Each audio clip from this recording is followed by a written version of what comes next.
Hey, this is Brian again, and I'd like to ask you to do a favor. We can't do this work without people like you, so if you can, please like, share, subscribe, tell your friends about Bring Back the Porch. For the last three, 4 weeks, it's been Tuesdays and Thursdays. After I finished my class for my second year, it was moving over 2 shops and hanging out with Zenon and practicing away. This episode of Bring Back the Porch brought to you by Bernie Leahy, River Street Realty. Let's get you home. Well, as you can tell, we are not on the porch. We are in the South Welding Lab at the Medicine Hat College. We're here with Kenny Collins, who is celebrating because you just passed your second year apprenticeship as a welder. Yes, I did. So, you know, we'll keep the celebration till after the podcast. Sounds good. And your instructor is Zenon Parchewsky, just newly minted as an instructor after many years in the field. Yes, sir. And we're here today because Kenny is off next in early May to take part in an apprenticeship skills competition. Yeah. And why? So in high school, I did it my grade 11, grade 12 year. My grade 11 year, I actually ended up going up to Edmonton for provincials. And then my grade 12 year, I didn't make it past this shop. So when the college came to me and were like, hey, do you want to go? I was like, yeah, I'll go. You have some unfinished business. Yeah, exactly. Yeah. Now, this is your first time in this competition as an instructor, but I think you have experience. You actually went through this yourself when you were an apprentice.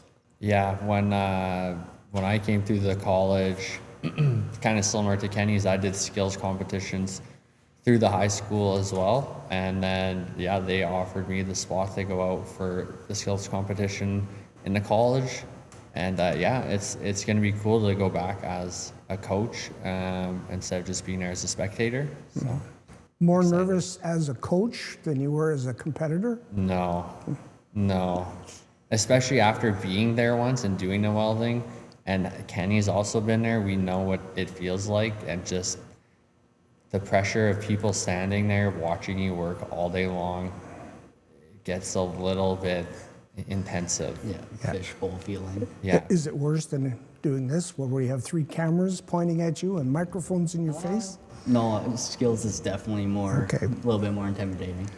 I gotta ask you, why welding? Why that as a trade? So my uncle was building a golf cart one summer, and me and my dad were over at the garage, and he's like, you ever welded? And I'm like, no, never. So he gave me a hood, a pair of gloves, and stinger. He's like, let's see what you can do. And then from there, kind of Christmas, got a welder. Then I started working at the shop I'm at now, and kind of just took off with it. So it just got into your blood right away. Right away. Yeah, as opposed to picking up a hammer or a saw and becoming a carpenter. It was either welding or going truck driving, just like my dad and grandfather. So, and my dad kind of shut that one down on me. So he's like, no. How did you get involved in welding? My grandpa was a welder. My dad is a fitter, so works alongside with the welders. And I was going to school for architecture and engineering, and then my dad just started showing me paychecks, and he said, show me someone else that can make this type of money in a couple days. And that swayed it enough, and then in high school I got a job in welding, and I've just stuck to it ever since. Yeah, and I think you went through a program when you were in high school. You called it the RAP program? The RAP program, yeah. So it's the Registered Apprenticeship Program. So for every, say, 25 or 24 hours you work, you're credited 1 credit towards your graduation. So because I did the RAP program, I got to graduate a year early. So. And you're a journeyman and Red Seal approved. What does that mean? So your journeyman or journey person certificate is a provincial designation, and then the Red Seal is a nationwide designation. So anywhere I go across Canada, I'll be recognized as a welder. Mm-hmm. Do you see you following in his path? Well, so far with how he describes how he went, we're on the same path because I did the RAP program through high school as well and skills. Mm-hmm. So we're kind of, I'm following in his footsteps a little bit without knowing it. Yeah. Tell me what it was like that first time when you touched the welder to the metal. A little intimidating. It was weird. It was like, this doesn't make sense, but at the same time, it's kind of cool. Yeah. So, Do you have feeling like this? no, nothing like that. It was just a weird feeling being able to watch something solid turn to liquid and then become solid again and hold stuff together. It was just one of those things where it was like, this is cool, but it doesn't make sense in my brain. Do you remember your first weld? Yeah, so when I was like 12, one of my good friends, his dad owns a welding company. And so we'd be in the garage and we'd just take all the change and coins we could find and like, what can we weld a toonie to the table? And so we would just pull the trigger and weld over top of this money and just watch it basically evaporate. And we would just be like laughing so hard, and his dad would come in, he's like, what does that smell? What does that smell? And he'd come look at the table, there's all these nickels and dimes and toonies all melted up, and this like a little bit of the creative and kind of some mischievous kind of stuff. And like I just love that. So we just kept going with that. And honestly, it hasn't changed. No. And I'm still that same person. If I think I could probably weld it, I'm gonna try. Yeah. So it's like gluing with metal, I guess, and electricity, arc welding? Yeah, pretty much. There are two types of welding. There's arc and... No, there's multiple. There's, yeah. Yeah, there's like resistance welding, there's arc welding, there's gas welding, like the flame welding that they used to do. And now there's laser welding that's now more prevalent as we're moving into the future. So yeah, there's such a wide variety. In preparation for the skills competition, have you been practicing? Yeah, for the last 4 weeks, it's been Tuesdays and Thursdays. After I finished my class for my second year, it was moving over 2 shops and hanging out with Zenon and practicing away. Now, you have an idea what they're going to ask you to do there, so you've had a chance to do it multiple times. Just a couple of the welds, yeah. A lot of it transfers from what I've learned in my first year and second year. It transfers over really well. So, and with Zenon teaching me, he's kind of like, hey, this is what they're looking for, so let's practice this way, so it's actually easier once you get there. And I think you were telling me that you have 3D plastic models of what you're actually going to be assembling at the skills competition. So you're going in with a good game plan. Yeah, for the most part. There's a couple pieces we're still missing with it, but once we get all the pieces, we're going to sit down and kind of look at it and tape them together and label them, mark them, and all that. As a coach, what do you do to try to get them ready for this? First, we like take the package of prints of what the project is, really go through those packages, because there are some rules in there that are in the fine print that says, like, if you weld one of these welds out of, say, 40 that you have to do, if any one of these welds is welded in the wrong position or in the wrong orientation, that whole project is worth 0.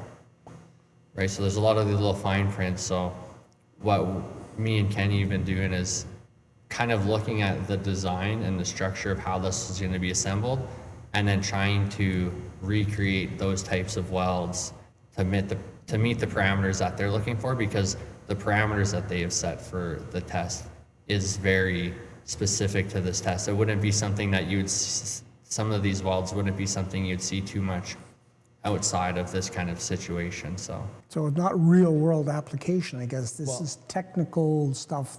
Yeah, there's a lot of real world application there, but the technical skills are a lot more like advanced of the types of some of the hand movements that you have to do, because one of the structures is half a soccer ball. So it needs to be welded flat on the table, but you can think when you take a soccer ball, some's kind of coming at an angle outwards, some's coming up, some is in a flat. And when you're in a welding school, you're not really practicing welding in these super unique kind of positions. So we've been focusing more on just kind of the nitty-gritty technical things that's gonna kind of play through. When you heard that there was a skills competition, you had experienced it in high school. Did you step forward, or were you sort of voluntold that you're going to do this? It's one of those things where I was in my class, and one of the other instructors came up. He was like, "Hey, I know you did skills through high school. Would you want to do it for the college?" And it was, yeah, let's do it. Like, I enjoyed it. I got unfinished business to do, like he said. So it was just one of those things where I wanted to go do it again. And you identified, I guess, early on that he would be a good candidate. Yeah, me and the other instructors, we just talked about the people who kind of we have available and who we kind of think would be the best fit for it. And Kenny was the first choice, so awesome. Representing the Medicine Hat College is an honor, I would think. Yeah, for sure. It's a weird feeling. Yeah. Have you talked to anybody else that's been through this to get advice? Not really. It's just been me and Zenon bearing down and going through like a team. So. Okay. So you're now through 2 years of your apprenticeship. Yeah. Why did you want to become an apprentice? Why not just go out and start working? Kind of have to do an apprenticeship to get into the field of work, so you get your Okay. tickets and all that. So, kind of more so the reason. But Yeah. And you have an employer, I think, Dynamic Industrial Solutions. yeah, I've been with them since I was 15. So. Okay. And they are supportive of everything you do? Yep, 100%. They supported me through the high school competitions, gave me gloves and whatever I needed, let me practice there after hours. So it was, they've always kind of been there, supportive of it all. Okay. Are you living a little bit a second life through Kenny? No, I'm happy for him to go through it, and I think this is like, skills is a chance to kind of show what you got, but also learn what you have. You know, like, what am I good at? What can I improve on? Plus, putting into a situation that has so much pressure on it, that translates to once you get into the field and now you're working and you have a weld where, you know, the plant is down or something and everybody is just waiting for you to finish.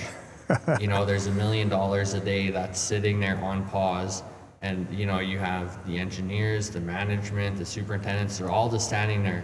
What can we do? How can we make this easier for you? What do you need? So it all falls back onto you. So this is a good example of kind of getting a little brief moment of what that expectation feels like later on in your career. You know, if you're going to be kind of an A player or like on the higher end of the skill set, there's a lot more responsibility that comes with it from like the D level players or the third liners, if that makes sense. Who are the other competitors? Where are they from, and how much experience will they have? So I believe any post-secondary institution in Alberta has the ability to put forward a competitor. I believe there's up to 12 competitors. And then everyone has access to the online of what this is. Hey, this is a project, whether they go through the practice or they have the time or if they have the availability. You know, like I got all of our stuff 3D printed for Kenny. Maybe some of the other institutes maybe don't have, you know, the support behind the college, where I just started walking around asking who had 3D printers in the college, and I had 3 people come up to me. So, you know, other schools might not have as much support, or maybe they have more. I'm not sure. Yeah. You're halfway through your program now. For someone that might be watching this and thinking, this is something maybe I'd like to get into, what's your advice for them? Do it. Just jump in, get started. You'll never do the same thing twice. So just, if you're scared to do it, just do it. Just get the hands, roll up the sleeves, and get to work. Just do it. What does the program involve? I mean, there's obviously we're in a lab here where there's a lot of hands-on stuff, but there's got to be some academic, I guess, component to it as well. Yeah, we do. So in first year, it's like probably closer to a 60-40 split, or maybe a little bit more in the classroom. In first year, you're learning a plethora of just welding knowledge, metal, safety, the environment, what to look for. And then we also do a lot of trade math too. So, you know, volumes and areas, perimeters, stuff like that when you're tasked to go and bid or build something. And then in second year, it's more developing templates on how to build and cut things, more theory. And in third year, it's blueprint reading and more theory. And is there a fourth year too? Just 3 years. for 3 welding. years, okay. So 3 years of your life. How long is the actual apprenticeship training here? 8 weeks per period, so Okay, it's so 2 you months come, at a time. you come back every year then? You can. 4 months ago, I actually finished my first year, and then 2 months later, I came and did my second year. I had the hours to do it and time to do it, so I decided to do it. So you're on the fast track. Yeah, basically. Okay, so nervous about going up to Edmonton? A little bit, not as much as I was the first time. Now that I actually have a coach that's teaching me, and I have the prints and everything to look at and all that. So this go around's a little bit calmer, but there's still that little bit in the gut where it's like, okay, Well, I gotta do this. How am I gonna do it? I've been doing interviews for over 50 years now, and I still get nervous before everyone, and I think that's a good thing because it means that you care. So good luck to you in Edmonton, and thank you for mentoring this young man. Thank you for your time. Yeah, thank you.